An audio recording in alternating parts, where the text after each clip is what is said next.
MinimalDrive.com presents Playstyle, Fashion Discussion, Costume Design and Video Games. Episode 1, Final Fantasy VII Remake. On the 10th of April 2020, fans rejoiced as they were finally able to return to the world originally portrayed in Final Fantasy VII by Squaresoft. FF7 represented a significant turning point in the franchise, pushing the science fiction aesthetic established by Final Fantasy VI into the era of 3D graphics. The game's first disc comprises the city of Midgar, a stratified cyberpunk metropolis home to slum dwellers, orphans, criminal masterminds, and eco-warriors. We also see the employees of the Shinra Corporation, which effectively rules the city.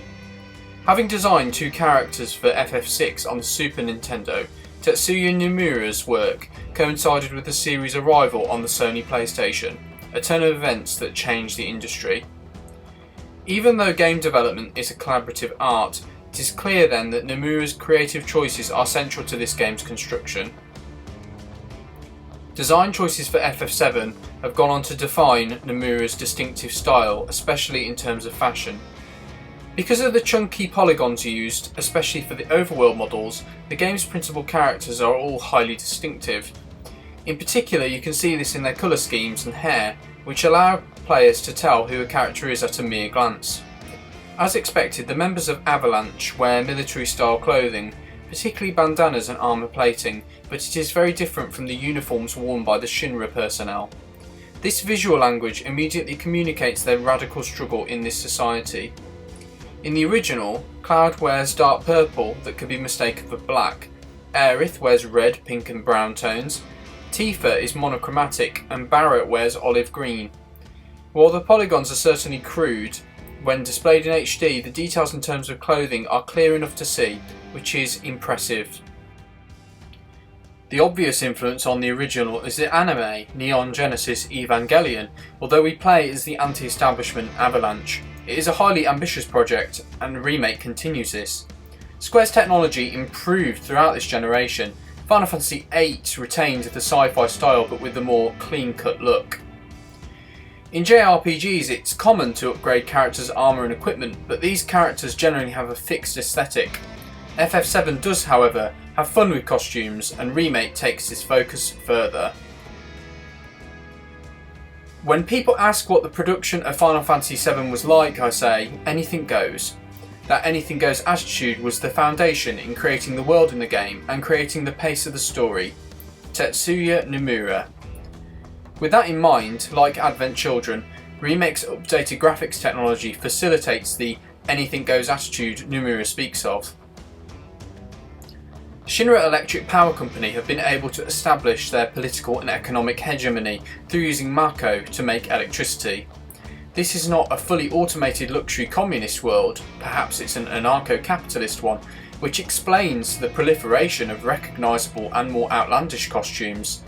Midgar is constructed along apartheid-esque lines so that the well-to-do and middle classes live on plates that are zoned into sectors. Below these plates, built on the dirt, rubble and junk, are each sector's slums. Cloud works as a mercenary for the eco-warriors Avalanche, a group influenced by the science of planetology, which argues that the planet is a living system. The planet's lifeblood is Mako, a substance that is a bit like the crude oil of this world. Particularly in Remake, Cloud also works for the people of Midgar, specifically residents of the city's slums. Most of these people dress quite normally. As a rule, the more associated with Avalanche people are, the more fashion forward they are. They should be easy enough to police then, right? Moving between and within these areas provides a setting for the game. While Avalanche sees themselves as fighting the good fight, many vocal residents fear and despise the group. Let's proceed with the main character, Cloud Strife. And when we look at Cloud's design in particular, it is not difficult to realise why he's taken so seriously. He wears the costume of a military commando, the clothing of the elite group Soldier. Cloud is a veteran who has left Shinra's military, yet he wanders around wearing military gear.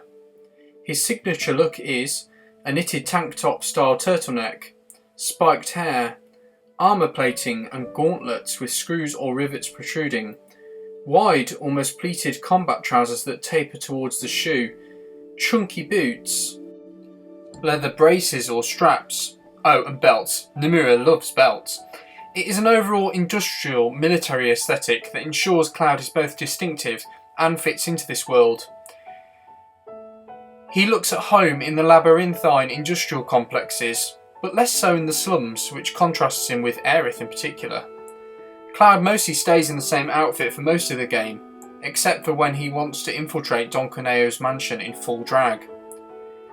This sequence is so important to the game that a quick YouTube search of terms like FF7 Remake and fashion or clothes brings up guides to earn the trophy attached to gaining all the possible dresses Cloud can wear. The tone of the whole sequence where Cloud dances to gain favour shows the influence of contemporary culture like RuPaul's Drag Race. I won't show every outfit here for viewers, but the evidence is there for the curious. There is even a PS4 trophy based around seeing all the outfits. Suddenly what was potentially the most controversial element of the original story, as it was anticipated by commentators to be a contentious section of the remake, became a celebration that brought some much needed levity to Cloud's character. By that I mean that Cloud's previous major portrayal in the so-called compilation of Final Fantasy VII was in Advent Children, a film where Cloud is depicted in a much more stripped back and minimalist aesthetic. His grey mood in the film largely matched that costume. It is in the drag sequences where Cloud, in Remake, finds his role change from being a capable fighter to someone who has to use their combat-honed abilities to show off. You can draw a direct line between the beautiful combat animation in this game and the carefully animated, if potentially difficult, rhythm game sequences representation of the grace of choreographed dancing. Crucially, I think Cloud enjoys himself. This sequence occurs shortly after Aerith has her own transformative costume moment to be prospective bride for Don Corneo. This chapter also marks the end of Remake's more playful and humorous parts of the narrative. The transformation of Cloud, Aerith and Tifa through these costumes reflects this key moment. Speaking of Aerith, the flower seller has had one of the most interesting changes in costume from the 1997 original to 2020's remake. Aerith has retained her overall look, a bow in her hair, bangles on her wrists, a simple floral necklace, boxy jacket and long dress with big boots. However, it is in the details that Aerith's costume has changed. Her dress has changed colour and her jacket has changed to more of a leather biker jacket style. Her jacket doesn't have buttons but the trademark asymmetrical zip, which she wears open with dangling straps at her waist. On closer inspection, the jacket has 3 diagonal zips on the left-hand breast that lend detail. A thin bow on her dress's waist continues the theme established by her accessories. Her dress overall is very different too. In the original, particularly in the illustration by Nomura, it has what look like poppers that are undone to give her movement. These details couldn't be present in the final character design in 1997, but we can extrapolate these details. Instead, in Remake, she has a midi-style skirt. Her overall colour scheme has changed, and I would say that her overall look has become less structured, lending itself to the greater time that we are given with the character because of the different narrative pacing established in Remake. Aerith's hairstyle has remained very similar, but looks more naturalistic and less, shall we say, polygonal. This is in keeping with the overall beautiful hair design in the game, which is certainly a strong suit of the developers, as seen in Final Fantasy XV and XIII. Aerith is a character who is mysterious, a magical yet homely character, and her cute yet rugged style conveys this. She's probably dressed the most conventionally of all the main cast of characters, but all these details convey her unique characteristics.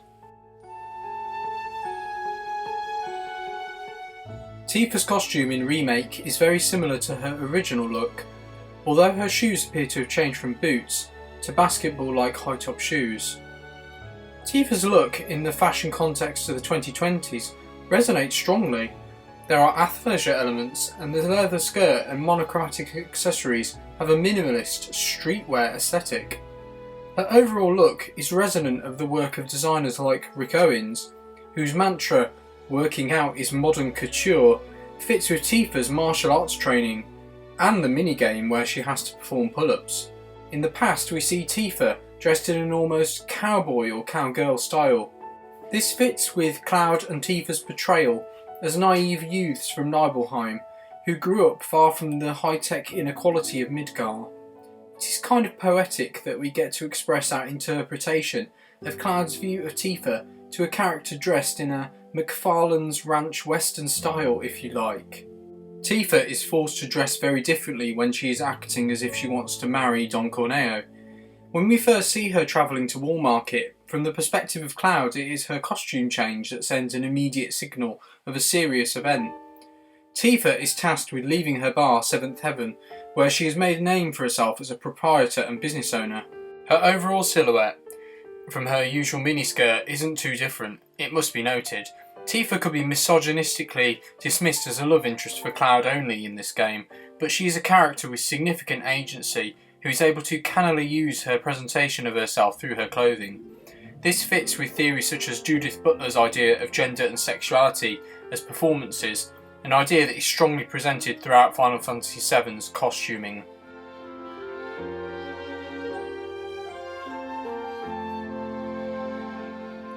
Concluding with Barret, he is in many ways the heart and soul of Remake. A capable fighter, Barret has to intimidate in one scene and charm in another.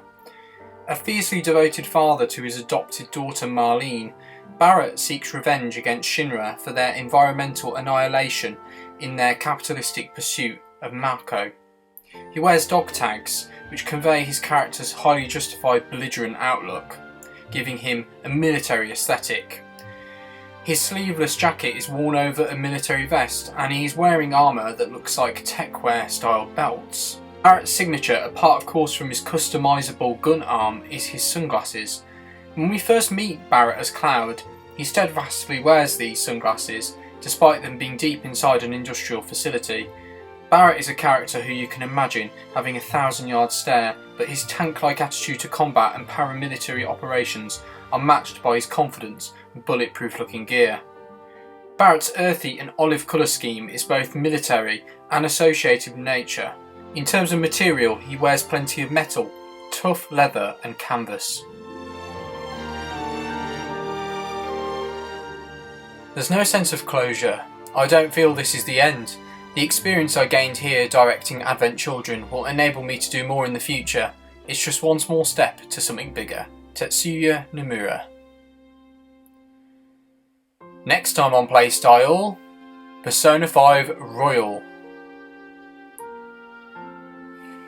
Take your time, but no slacking off. I hope you enjoyed this video. Please like, subscribe and comment, and follow me at Minimaldrobe and visit minimaldrobe.com.